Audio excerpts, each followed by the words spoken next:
تو میرے عزیز میں جو آج آپ کو بتانے والا ہوں وہ یہ ہے کہ اللہ کے نبی صلی اللہ علیہ وسلم نے تعویذ گنڈے وغیرہ کو شرک کس حالت میں بتایا ہے۔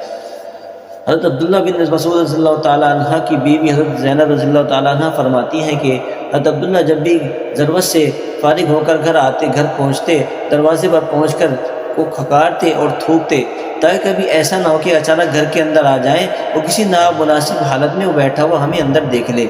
چنانچہ ایک دن حضرت عبداللہ رضی اللہ تعالیٰ عنہ ضرورت سے فارغ ہو کر جب گھر آئے تو دروازے پر انہوں نے کھکارا اور تھوکا تو میرے پاس اس وقت ایک بوڑھی عورت بیٹھی ہوئی تھی جو منتر پڑھ کر میرے اوپر دم کر رہی تھی۔ میں نے جلدی سے اس عورت کو پلنگ کے نیچے چھپا دیا تاکہ اس کو حضرت عبداللہ نہ دیکھیں۔ حضرت عبداللہ اندر آ کر میرے پاس بیٹھ کے انہوں نے میری گردن میں ایک دھاگا دیکھا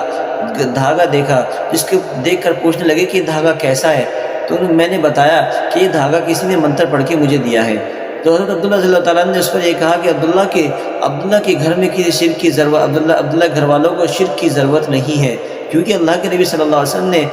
تعویذ گنڈے وغیرہ کو شرک بتایا، بشرطے کہ لوگ تعویذ گنڈے پر ہی اپنا یقین کر لیں، تعویذ گنڈے کو ہی اپنے آپ کو شفا دینے والا سمجھ لے۔ اس وقت میں اللہ کے نبی صلی اللہ علیہ وسلم نے اس کو شرک بتایا ہے۔ تو حضرت عبداللہ بن مسعود رضی اللہ تعالیٰ عنہ کی بیوی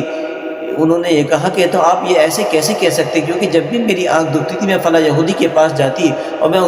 جب بھی میں ان سے دم کراتی میری آنکھ دکھنی بند ہو جاتی۔ تو انہوں نے کہا کہ یہ سب حضرت عبداللہ نے فرمایا کہ یہ سب شیطان کی طرف سے تھا، کیونکہ جب بھی تمہاری آنکھ دکھتی تو شیطان تمہارے آنکھ پر ہاتھ رکھ دیتا جس سے تمہاری آنکھ دکھنے لگتی ہے، جب بھی یہودی کے پاس جا کر تم دم کراتی شیطان اپنے ہاتھ کو ہٹا لیتا جس سے تمہاری آنکھ پھر سے ٹھیک ہو جاتی ہے۔ تو اس لیے میرے جتنی بھی اللہ کے نبی نے چیزیں بتائی ہیں اس پر عمل کرنا چاہیے۔ تعویذ گنڈے وغیرہ